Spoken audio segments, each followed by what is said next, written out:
Hello friends, तो recently हम अभी अंडमान एंड निकोबार ट्रिप पे जाके आए थे। तो आज इस वीडियो में मैं आपके सामने ये शेयर करूंगी कि हमारा कैसा एक्सपीरियंस रहा, क्या क्या चीजें करनी चाहिए, क्या नहीं करना चाहिए और कैसे उस ट्रिप को अपने बजट में हम प्लान कर सकते हैं। और वो इतना सस्ता पड़ा है और इतना जन्नत है कि आप बिलीव नहीं करेंगे। It is the most beautiful place of India. अगर आपको फॉरेन वाली फील इंडिया में लेनी तो Andaman is the best place, trust me, it is the best.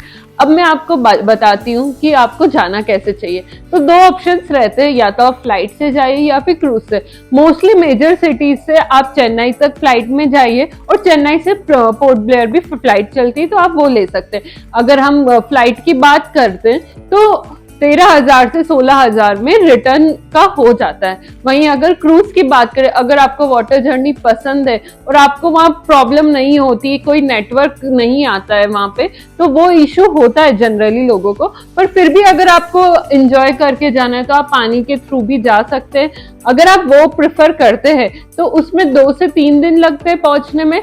आप कोलकाता, वाइजैक और चेन्नई से जा सकते हैं। अब मैं आपको बात करती हूँ इसमें कॉस्ट कितनी आती है। इसमें वन वे की कॉस्ट आती है 2500 से 10,000 तक। इट डिपेंड्स ऑन कि आप कौन सी क्लास में ट्रेवल करना चाहते हैं। अब मैं आपको कुछ पॉइंट्स बताती हूँ ट्रेवल रिलेटेड। अगर आप फ्लाइट से जाने का प्लान कर रहे हैं तो एटलीस्ट 2-3 महीने पहले ही प्लान कर लेना, उससे आपका टिकट सस्ते में पड़ जाएगा। वहीं अगर लॉन्च की बात करें तो चेन्नई एयरपोर्ट पे लॉन्च मिल जाएगा, तो आप वहाँ पे ब्रेकफास्ट, डिनर और what ever the time it is आप ले सकते हैं। वहीं अगर पोर्ट ब्लेयर की बात करें तो वहाँ लॉन्च नहीं है, तो उस केस में आपको खाने पीने का सामान साथ में ले जाना पड़ सकता है। पर ऐसी कोई दिक्कत पोर्ट ब्लेयर में आएगी नहीं, क्योंकि अगर आप बाहर निकलते तो बहुत सारे रेस्टोरेंट्स आपको मिल जाएंगे जहाँ पे वेज और नॉन वेज फूड दोनों सर्व किए जाते हैं। वहीं अगर क्रूज की बात करें तो अगर आपको क्रूज के थ्रू जाना है तो भी आपको प्री बुक कराना पड़ेगा। ऑनलाइन बहुत सी साइट्स हैं जहां से आप क्रूज की बुकिंग करा सकते हैं। अब नेक्स्ट पॉइंट आता है कि अंडमान कितने दिनों में कवर हो सकता है। तो अंडमान कवर करने के लिए 5 से 7 दिन काफी होते हैं। अगर आप फ्रेंड्स के साथ जा रहे हैं तो 5 से 6 दिन में हो जाएगा। अगर आप हनीमून पे जा रहे हो और आपको पीस चाहिए तो 7 दिन का टाइम लीजिए। अब मैं बात करती हूँ, अगर आप 5 डेज का प्लान कर रहे हैं तो उस केस में आपको एक आइलैंड स्किप करना पड़ेगा। If you are planning for 5 days तो आपको फर्स्ट डे पोर्ट ब्लेयर में बिताना रहेगा, सेकेंड और थर्ड डे हैवलॉक में बिताना रहेगा, फोर्थ डे आपको वापस पोर्ट ब्लेयर में ही आना है और 5th डे आपका रिटर्न हो जाएगा। वहीं अगर 6 डेज की बात करें तो फर्स्ट डे आपका पोर्ट ब्लेयर में रहेगा, सेकेंड और थर्ड डे आपका रहेगा हैवलॉक में, फोर्थ डे आप प्लान करोगे नील आइलैंड के लिए। मैं सजेस्ट करूंगी गो फॉर नील आइलैंड, क्योंकि ये बहुत ब्यूटीफुल है। तो प्लीज 6 डेज का तो एटलीस्ट प्लान कीजिए। और 5th डे आपका पोर्ट ब्लेयर में रहेगा, 6th भी पोर्ट ब्लेयर में। वहीं अगर आप 7 दिन का प्लान करते तो फर्स्ट डे पोर्ट ब्लेयर में, सेकेंड और थर्ड डे आपका हैवलॉक में रहेगा, फोर्थ डे आपका नील आइलैंड में रहेगा, 5th 6th day port Blair में रहेगा और 7th डे आप रिटर्न कर सकते हैं। देखिए, हम जनरली कहीं भी जाते हैं तो सबसे पहले फ्लाइट बुक करते, फिर हम होटल्स का देखते और फिर ट्रैवल का देखते कि एक से दूसरी जगह हम कैसे जाए। पर अगर आप अंडमान जा रहे हैं तो इसमें आपको उल्टा करना पड़ेगा। आपको सबसे पहले ट्रैवलिंग का चेकआउट करना पड़ेगा। आपको सबसे पहले क्रूज बुक करने पड़ेंगे, क्योंकि अंडमान में एक आइलैंड से दूसरे आइलैंड तक जाने के लिए बाय रोड कोई फैसिलिटी नहीं है, आपको फेरीज के थ्रू ही जाना पड़ता है। तो सबसे पहले आप फेरीज बुक कर लीजिए, फिर होटल बुक कीजिए और उसके बाद आप वहां का ट्रेवल इजीली मैनेज कर पाएंगे। अब अंडमान में फेरीज कौन कौन सी चलती है उसके बारे में हम डिस्कस करेंगे। तो फेरीज 2 टाइप की होती है, एक होती है गवर्नमेंट की और एक होती है प्राइवेट। अगर हम गवर्नमेंट की बात करें तो उसमें ऑनलाइन बुकिंग नहीं होती, उसमें ऑफलाइन ही होती है। आपको वहां जाके ही बुकिंग करा सकते हैं, या फिर अगर कोई एजेंट है तो उसके थ्रू आप बुक कर सकते हैं। वहीं अगर हम बात करें प्राइवेट की तो 3-4 फेरीज चलती वहां पे, नॉटिका हो गई, मैक्रूज हो गई, आईटीटी मैजेस्टिक हो गई और ग्रीन ओशन हो गई। तो आप प्राइवेट में जाना चाहते हैं तो इन चारों में बुकिंग लेके आप जा सकते हैं। इनके लिंक मैं आपको डिस्क्रिप्शन में दे दूंगी ताकि आप इजीली बुक कर सके। अगर आप फेरीज के थ्रू जा रहे हैं तो उस केस में क्या क्या आपको डॉक्यूमेंट्स वगैरह चाहिए उस बारे में हम डिस्कस करते हैं। तो जनरली आपको आधार कार्ड हमेशा आपके साथ रखना चाहिए क्योंकि वहाँ पे चेक होता है। और अगर हम चेक इन की बात करें तो बिल्कुल एयरपोर्ट जैसा सिस्टम है, आपका खुद का भी चेक करेंगे, वो लगेज वगैरह सब चेक होता है, सिक्योरिटी चेक होता है, वो सब होने के बाद आपको अंदर जाने दिया जाता है। अगर आप फेरी से ट्रेवल कर रहे हैं तो उस केस में आपको 1 घंटे पहले वहां पोर्ट पे पहुंचना पड़ेगा ताकि आपकी चेकिंग इजीली हो जाए। आपको हमेशा प्रिंटेड टिकट कैरी करना चाहिए क्योंकि बहुत सी जगह अंडमान में नेटवर्क नहीं आता है। नेटवर्क इश्यूज कुछ आइलैंड्स में आप फेस कर सकते हैं। अब बात करते हैं फेरीज के अंदर की। तो फेरीज के अंदर अपन को फूड वगैरह सब कुछ मिलता है, बस अपन को पे करना पड़ता है। पानी वगैरह सब कुछ अवेलेबल होता है, वॉशरूम्स भी अच्छे होते हैं, आप इजीली जा सकते हैं, कोई दिक्कत नहीं आती। अब हम अगर लगेज की बात करें तो लगेज में ऐसा नहीं कि इतना ही वेट ले जा सकते, वेट का इशू नहीं है, बस कुछ रिस्ट्रिक्टेड प्रोडक्ट्स आप नहीं ले जा सकते। अब हम बात करते हैं कि बच्चों का क्या करें। बच्चों के जो 2 साल से बड़े हैं उनके टिकट्स हमेशा लगेंगे। अब हम नेटवर्क की बात करते हैं। नेटवर्क आपका पोर्ट ब्लेयर में जनरली सभी सिम का आता है। वहीं हैवलॉक की बात करें तो वहाँ जियो के अलावा सबका आता है, पर जियो का बिल्कुल नहीं आता है। और नील आइलैंड में केवल BSNL का नेटवर्क आता है और किसी का नहीं आता है। इसलिए आप जो भी होटल बुक कर रहे हैं नील आइलैंड में स्पेशली देखना कि वहाँ वाईफाई फैसिलिटी हो। अगर वाईफाई फैसिलिटी नहीं है तो आपको नेटवर्क की प्रॉब्लम वहाँ आएगी। अब हम बात करेंगे होटल्स बुकिंग के बारे में। तो होटल्स बुकिंग का चेक इन चेकआउट टाइम सुबह 12 बजे आप चेक इन कर सकते हैं। वहीं चेकआउट टाइम वहाँ जल्दी का रहता है, 9 से 10 बजे तक आपको सुबह अगले दिन खाली करनी पड़ती। अब हम पोर्ट ब्लेयर की बात करते हैं। तो पोर्ट ब्लेयर में अगर आप होटल देख रहे हैं तो ट्राई कीजिएगा सेल्यूलर जेल के आसपास ही हो, क्योंकि अगर आप वहां लेते तो मोस्टली सारी जो घूमने की जगह है वो आसपास है तो कवर जल्दी हो जाएगी। वहां पे ऑटो चलते, आप ऑटो के थ्रू ट्रेवल कर सकते हैं, तो उसमें कोई दिक्कत नहीं आएगी।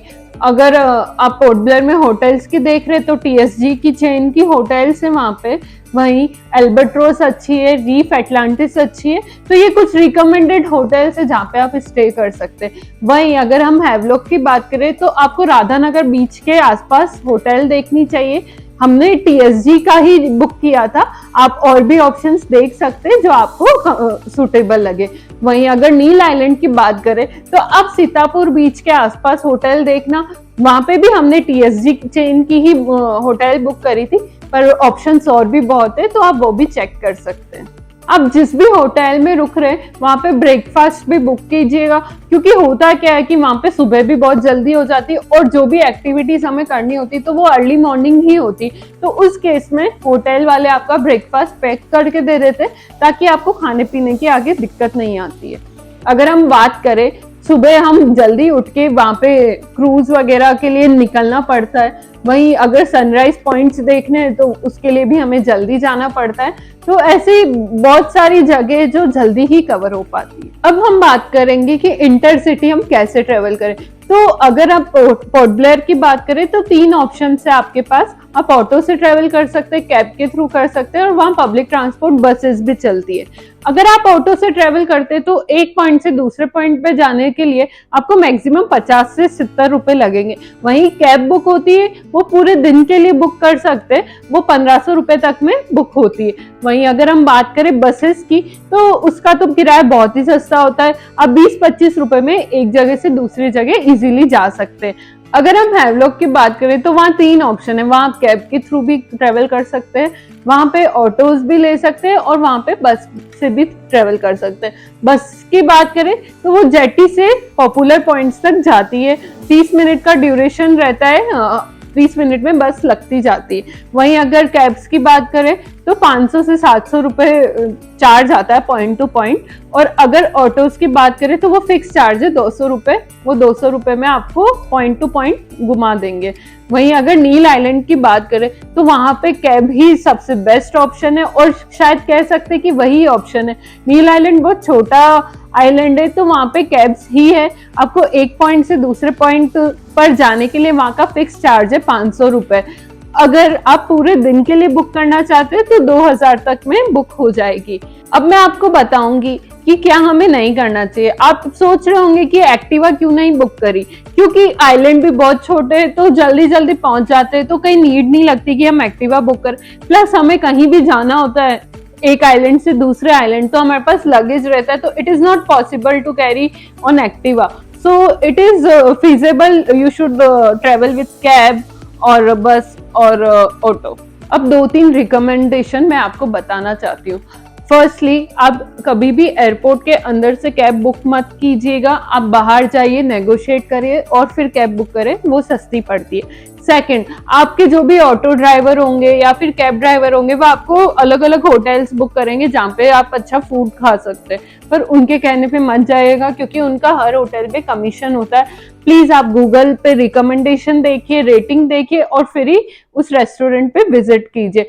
फिर भी आपको किसी की रिकमेंडेशन लेनी है तो आप अपने होटल मैनेजर से भी ले सकते हैं, वो आपको अच्छी जगह बता देंगे। आपको पूरी जर्नी में खाने पीने की कहीं दिक्कत नहीं आएगी, हर जगह वेज और नॉन वेज रेस्टोरेंट्स अवेलेबल है जो काफी अच्छे हैं। अगर हम ड्रिंक्स वगैरह की बात करें तो तीनों आइलैंड में ड्रिंक्स वगैरह की शॉप्स है, इजीली अवेलेबल है और आप एक आइलैंड से दूसरे आइलैंड वाया फेरी भी अल्कोहल ले जा सकते हैं। अब मैं आपसे मेरी पूरे 7 दिन की जो ट्रिप थी उसके बारे में डिस्कस करना चाहूंगी। हमने किस दिन क्या क्या किया ये मैं आपको इस वीडियो में बताऊंगी। तो फर्स्ट डे हम बैंगलोर से पोर्ट ब्लेयर पहुंचते हैं। पोर्ट ब्लेयर पहुंचने के बाद हम 3 बजे बाद बाहर निकलते हैं और वहां हमने सेलुलर जेल को पहले विजिट किया। वहां का जो टिकट प्राइस है वो घूमने का 30 रुपए पर पर्सन है। वहीं अगर आप लाइट एंड साउंड शो देखना चाहते हैं तो उसके टाइमिंग्स भी फिक्स है, 550, 650 और 750 और उसके टिकट को भी आपको प्री बुक करना पड़ेगा। anmantourism.government.in ये साइट है, उससे आप प्री बुक कर सकते हैं। वहीं आप सेम डे इवनिंग में कॉर्बन्स कोव बीच जा सकते हैं। वहीं आपको मिडिल में फ्लैग देखने को मिलेगा जहाँ पे सुभाष चंद्र बोस ने पहली बार इंडिया का फ्लैग होस्ट किया था।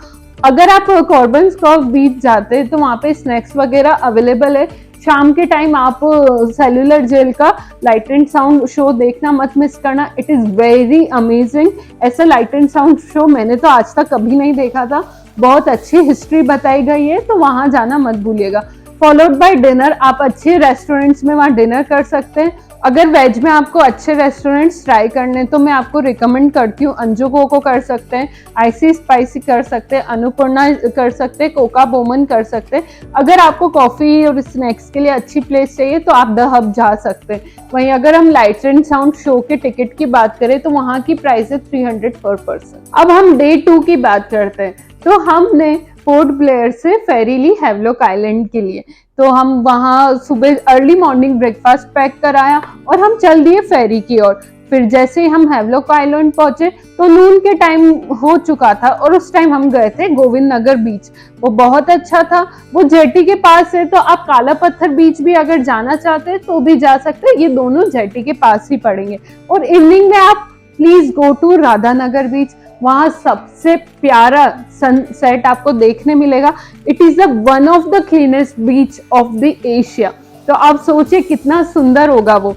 उसके बाद आप सनराइज और सनसेट की अगर बात करें तो मैंने आपको पहले ही बोला था कि ये सब जल्दी होता है। तो राधानगर बीच पे आप सनसेट देखने के लिए 4 बजे तक तो पहुंच जाएगा, क्योंकि 4:45 के आसपास वहां पूरा सनसेट हो चुका होता है। फिर आप डिनर के लिए जा सकते हैं। डिनर के लिए वहां पे रिकमेंड है अंजुको को, something different, full moon cafe है और एक है शाकाहारी। शाकाहारी में पर्सनली वहां जाके आई हूँ, वो बहुत टेस्टी है, आप वहां जरूर जाइए। एक और सजेशन मैं आपको देना चाहती हूँ, please don't drink if you are planning for scuba next day. तो अब हम जाते हैं थर्ड डे। हमने हैवलॉक आइलैंड में क्या किया, तो हमने सुबह का स्लॉट बुक किया था स्कूबा का 5:30 बजे का। मैं आपको भी यही सजेस्ट करूंगी, सुबह 5:30 से 7 बजे के बीच के स्कूबा के बहुत सारे स्लॉट्स अवेलेबल आपको मिल जाएंगे, वही बुक कीजिए, क्योंकि उस टाइम कॉरल्स बहुत एक्टिव होते हैं, आप बहुत अच्छा एक्सपीरियंस ले पाएंगे। दिन में भी जाने में कोई प्रॉब्लम नहीं, पर उस टाइम कॉरल्स अंदर चले जाते हैं तो बहुत सारे आपको दिख नहीं पाएंगे। तो स्कूबा होती है 2 टाइप की, एक होती है शॉर्ट डाइव और एक होती है बॉट डाइव। शॉर्ट डाइव वो होती है 3,500 की और बोट डाइव होती है 5,500 की। तो आप अर्ली मॉर्निंग ये स्कूबा करके आपके होटल की तरफ जाइएगा और ब्रेकफास्ट कीजिएगा और उसके बाद 11 से 12 के बीच में आप एलिफेंट बीच की तरफ निकल जाइएगा, जहाँ से आपको वो फेरी मिलती है एलिफेंट बीच के लिए, वहीं आपके टिकट्स बुक होते हैं। फेरी का चार्जेस 1,000 रुपीज पर पर्सन है। वहीं अगर आपको बहुत सारी राइड्स करनी है तो पहले ही वहां पे बुक करा लीजिएगा, वहीं बहुत सारे एजेंट्स आपको मिल जाएंगे जो बुक करते हैं। मेरा सजेशन यही रहेगा कि वहीं से बुक कराइए, क्योंकि आगे आपको इंटरनेट नहीं मिलेगा, तो आप वहां से बुक करा के फेरी से जा सकते हैं। अब मैं आपको डिफरेंट राइड्स की रेट्स बताऊंगी। जेट स्की की होती है 600 रुपये, सोफा राइड होती है 600 रुपये, स्कूबा वहां पे अवेलेबल है, सी वॉक भी अवेलेबल है, ग्लास बॉटम आपको 500 रुपये में हो जाएगा।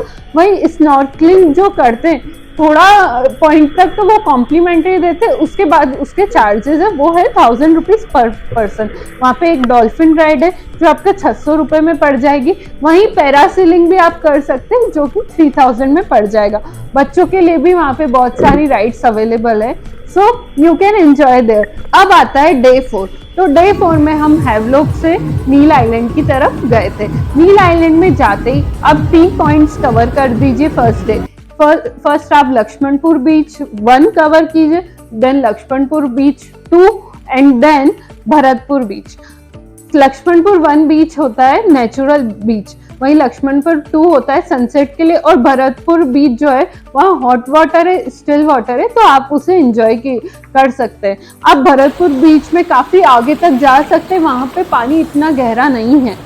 वहीं अगर मैं बात करूं तो आप अगर कैंडल लाइट डिनर अपने पार्टनर के साथ प्लान करना चाहते हैं तो वो नील आइलैंड में कर देना, क्योंकि बहुत सारे होटल्स आपको ये फैसिलिटी देती, वो एक अच्छा अरेंजमेंट करती है जहाँ पे आप कैंडल लाइट डिनर कर सकते हैं। वहीं अगर डिनर के और ऑप्शंस बताऊं तो वहाँ red chilli, vibes and dives और शाकार करके रेस्टोरेंट्स हैं जो कि बहुत अच्छे हैं।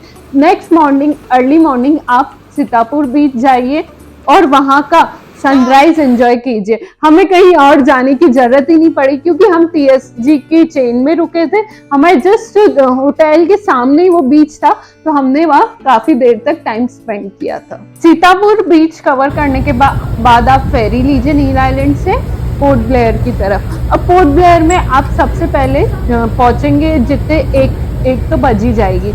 आप 1 बजे बाद चिड़िया टापू के लिए निकल सकते हैं, वहाँ पे सनसेट हो जाता है 5 बजे तक, तो बीच का टाइम आप चिड़िया टापू में स्पेंड कर सकते हैं। चिड़िया टापू के बाद आप एक म्यूजियम में जा सकते हैं जिसका नाम है नेवल मरीन म्यूजियम। वहाँ की एंट्री फीस केवल 10 रुपए, पर 10 रुपए में आप इतनी सारी फिशेस वगैरह देख सकते हैं, उनकी शेल्स देख सकते हैं, उनकी बॉडी वगैरह सब कुछ वहाँ पे डिस्प्ले में है, तो वो आप एंजॉय कीजिएगा। फिर उसके बाद आप डिनर के लिए जा सकते हैं, आप चाहे तो डिनर क्रूज भी ऑप्ट कर सकते हैं, वो बहुत ही प्यारा है। डे 6 में आप सुबह ब्रेकफास्ट लीजिए और फिर रोस आइलैंड और नॉर्थ पे आइलैंड की तरफ निकलेगा। ये फेरी लगती है राजीव गांधी वाटर कॉम्प्लेक्स की यहाँ से, और इन दोनों आइलैंड को कवर करने का चार्जेस है 770 रुपीज पर पर्सन। सबसे पहले आप रॉस आइलैंड जाना जो कि 1.5 घंटे का होता है, फिर उसके बाद नॉर्थ बे आइलैंड जाना। मैं क्यों ऐसा बोल रही हूँ, क्योंकि नॉर्थ बे आइलैंड पे जितनी भी एक्टिविटीज होती है वो 11 बजे पहले खुलती नहीं है। अब रॉस आइलैंड जाके आप क्या क्या देखेंगे उसके बारे में डिस्कस करते हैं। फर्स्टली आप वहाँ डियर देखेंगे, पिकॉक देखेंगे, जापानीज बंकर्स देखेंगे, ब्रिटिश रूइनीज देखेंगे, प्लस आपको लाइट हाउस का जो व्यू मिलेगा ना, it is very wonderful. Like इतना ब्यूटीफुल लगता है, वहां पे आपको क्रैब्स वगैरह सब कुछ दिखेंगे, वो व्यू बहुत ब्यूटीफुल है। आप वहाँ बहुत सारे फोटोज खिंचा सकते हैं। वहाँ पे इलेक्ट्रिक ऑटो चलते हैं जो कि 110 रुपीज पर पर्सन लेते हैं, तो वो आप ले लेना, क्योंकि रॉस आइलैंड लंबा है तो घूमने में प्रॉब्लम आ सकती है। फिर आप जाना नॉर्थ बे आइलैंड जो कि 11 बजे खुलता है, वहां पे आप वाटर एक्टिविटीज कर सकते हैं। वहां पे सेमी सबमरीन और डॉल्फिन और पैरासीलिंग आपको अवेलेबल है। पैरासीलिंग वहां की करनी चाहिए क्योंकि बहुत अच्छा व्यू आता है, बहुत ऊपर हमें ले जाते हैं और वहां से जो व्यू आता है वो ऐसा अमेजिंग व्यू होता है जो आपने कभी एक्सपीरियंस नहीं किया होगा।